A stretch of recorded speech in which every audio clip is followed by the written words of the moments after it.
আসসালামু আলাইকুম। ভয় চ্যানেলের সকাল 2টার সংবাদে আপনাদের সকলকেই আমন্ত্রণ। খবর বলছি সানি। প্রথমেই শিরোনাম, এরপর বিস্তারিত। আজিমনগরের বাসতলায় আমিনুল সাহেবের মুরগি নিয়ে তোলপাড়। এদিকে রায়নগর জামে মসজিদে মুসল্লি না হওয়ার কারণে তোলপাড় চলছে এলাকারবাসী। বটতলায় ভ্যান চালকের ভ্যানে মোটর লাগিয়ে খুবই আনন্দিত তারা। এদিকে ঈদের বাজারে চলছে চাপাবাজি। এতক্ষণ শুনছিলেন সংবাদ শিরোনাম, এবার বিস্তারিত। আজিমনগর পাঁচতলা আমিন সাহেবের নিয়ে যে তোলপাড়টি চলছিল সেখানে আছেন আমাদের রিপোর্টার বরকন্দুল্লাহ গাদ। আমরা সরাসরি চলে যাব। হ্যাঁ বরকন্দুল্লাহ, আমরা শুনতে পাচ্ছেন? বরকন্দুল্লাহ, আমরা শুনতে পাচ্ছেন? হ্যাঁ, আমরা চলে যাচ্ছি সরাসরি বরকন্দুল্লাহ কাছে। হ্যাঁ জি সানি সাহেব, শুনতে পাচ্ছি। আমি সেই স্থানে চলে আসছি, বাসতলা সেই প্রতিনিধি আমি। তো চলে আসছি যে আমিনুল সাহেবের যে মুরগিটা মারা গেছে, আমরা প্রত্যক্ষ তাকে পেয়েছি, সে মুরগির এই মালিক। তা আমি মুরগির মালিকের সাথে এখন কথা বলছি যে মুরগিটা তার কিভাবে মারা গেল এই সম্পর্কে এখন বাড়ির মালিক এবং মুরগির মালিক তিনি এখন বলছেন। আচ্ছা আমিনুল সাহেব, আপনার মুরগিটা কিভাবে মারা গেল? আমার মুরগিটা বহুদিন যাবত অসুস্থ ছিল, তো আজকে হঠাৎ করে এসে মুরগিটা কয়েকটি লাফ দিল, লাফের সাথে ফাল দিয়ে মুরগিটা মারা গেল।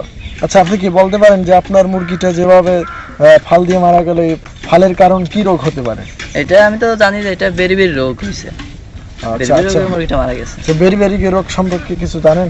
না, বেরি রোগ সম্পর্কে আমি কিছু জানি, শুধু জানি যে বেরি রোগ হলে নাকি মুরগি লাফাইতে মুরগিটা মারা যায়, এইটুকু জানি, এর বেশি কিছু বলতে পারবো না। আচ্ছা, এখন তার মুরগি যেভাবে মারা গেছে সেই সম্পর্কে সে পুরোপুরি সঠিক তথ্য দিতে পারেনি। আমরা স্থানীয় বাসিন্দার কাছে চলে যাব। আচ্ছা ভাই, আপনার নাম কি? মোহাম্মদ রানা খন্দকার। আচ্ছা, আপনি তো এই এলাকার বাসিন্দা। তো আমিনুল সাহেবের যে মুরগিটা মারা গেল গত রাত্রে, তা এই মুরগি মরা সম্পর্কে আপনি কি জানেন? জানি অনেক কিছুই। সে হচ্ছে কৃষি মানুষ, তো মুরগি ব্যবসা নিয়ে থাকে, কোনটা মিশা কয় কোনটা হাসা কয় এটা আমার ধারণার বাইরে, ঠিক আছে। আর হচ্ছে আমারও কয়েকটা মুরগি মারা গেছে, চোরে খেয়ে লেগেছে, ওই যে কষাই মশাই, ঠিক আছে।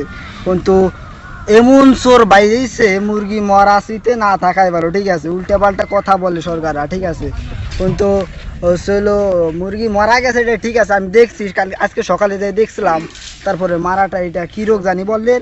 বেরি রোগ। কিন্তু অন্য একটা মানে শুনছি এর আগে সরকার টিভিতে ছাড়ছিল কষাই রোগ, ঠিক আছে।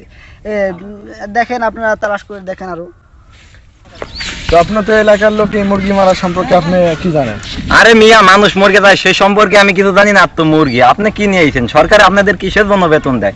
আপনাদের উপরে তো পদক্ষেপ নেওয়া উচিত। যান মিয়া, যান আউট। তো এখন আমরা আর একজনের কাছে যাব। এই আমিনুল সাহেবের যে মুরগি মারা গেল এই বিষয়ে আপনি কি জানেন? হ্যাঁ ভাই, আপনারা যেটা জানেন আমি সেটাই জানি। আমিনুল সাহেবের যে মুরগিটা মারা গেল এই বিষয়ে কিছু জানেন? জি, আবার বলেন। বলতেছিলাম যে আমিনুল সাহেবের যে মুরগিটা মারা গেল এই বিষয়ে কিছু জানেন? ও, আপনি চা খাবেন? এক কাপ চা খাবেন? ওই যে সামনেই তো দোকান আছে, ওখানে কি খান? এটা আবার ধরা লাগে নাকি? পাচ্ছেন যে এখানের স্থানীয় বাসিন্দা ভিন্ন রূপ, তাদের কথাও ভিন্ন এবং মুরগির মালিক তার কথাও ভিন্ন।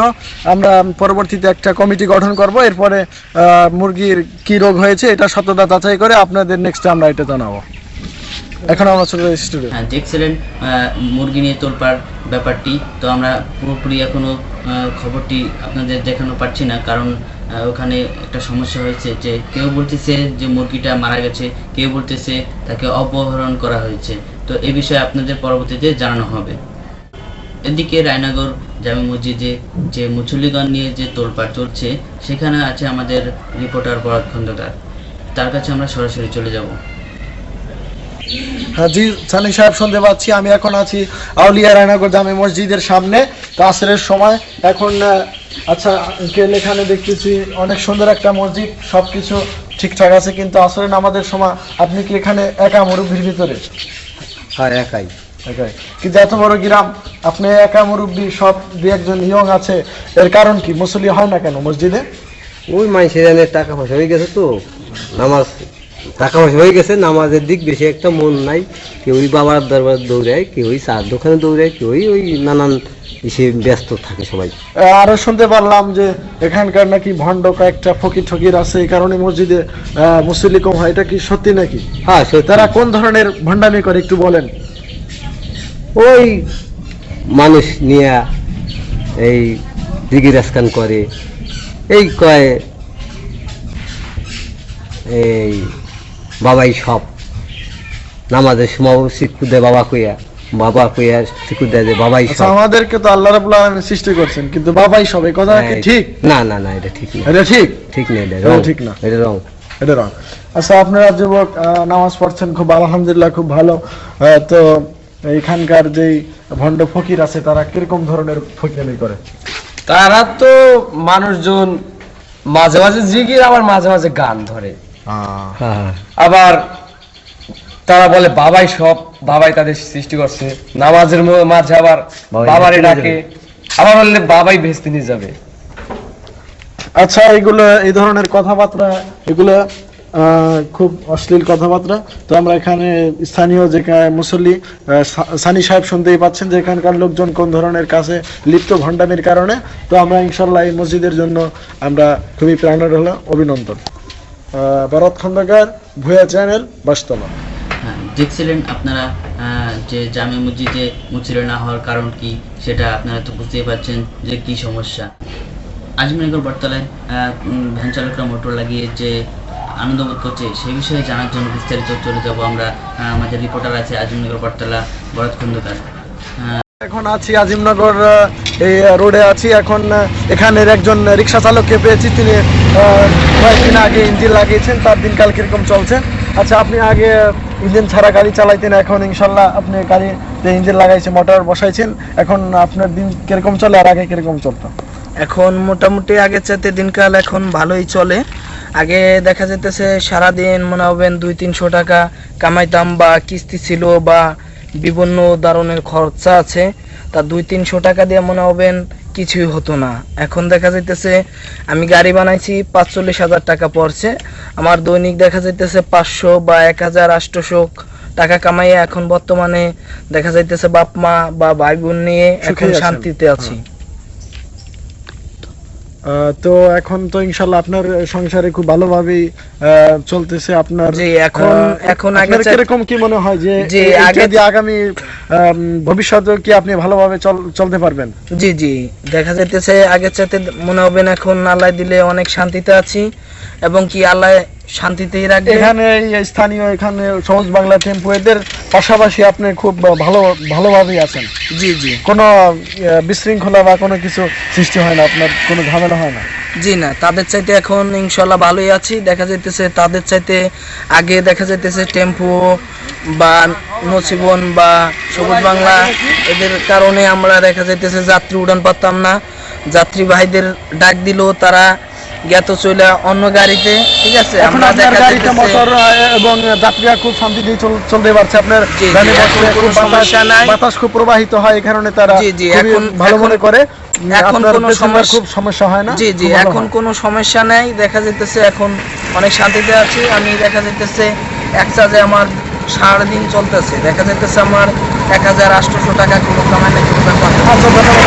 আমি সাহেব এখানকার তিনি যেরকম বলতেছেন যে তিনি মোটর লাগিয়ে খুব সুন্দরভাবে তিনি দিন যাপন করতেছেন। আগে ওই টেম্পু সবুজ বাংলা এগুলোর থেকে তিনি পিছিয়ে পড়তেন, আর এখন মোটর চালানোর কারণে সে খুব ভালোভাবেই তার দিনকাল চলছে। আমার ভরত খন্দকার, স্থানীয় প্রতিনিধি, আজিমনগর বাজার, ভাঙা ফরিদপুর। শুনছিলেন আজিমনগর বটতলার ভ্যান চালকরা যে মোটর লাগিয়ে তারা আনন্দ বোধ করছে। সংবাদে আরও থাকছে, এই ঈদের বাজারে যারা চাপাবাজি করে তাদের নিয়ে একটি আমাদের গোপন ক্যামেরায় ধরা পড়েছে, যেখানে আমাদের ক্যামেরাটা ছিল খেজুর গাছের ভিতর। তো আপনারা বিস্তারিত দেখুন।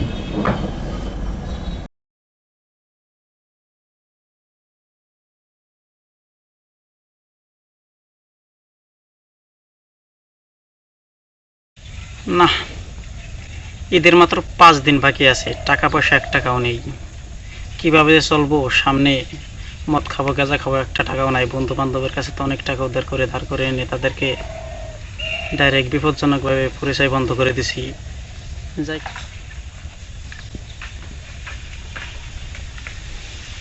হ্যালো, আসসালামু আলাইকুম, শুভ সকাল, ওয়েলকাম টু গ্রামীণ ফোন। গ্রামীণের হেড অফিস থেকে অজয় বলছি। স্যার ভালো আছেন?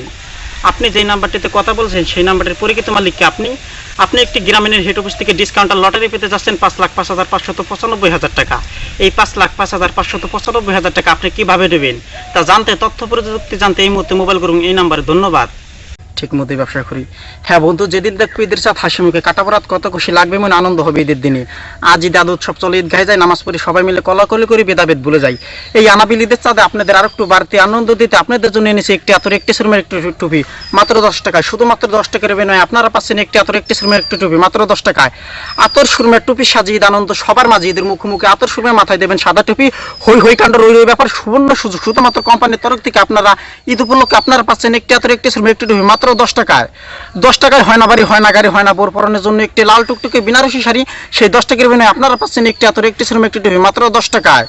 সুবর্ণ সুযোগ, এই সুযোগ সীমিত সময়ের জন্য, এই সুযোগ কখন হাতছাড়া করবেন না। মাত্র 10 টাকায়। 10 টাকায় আপনারা মনে করেন সবকিছু পেয়ে যাবেন।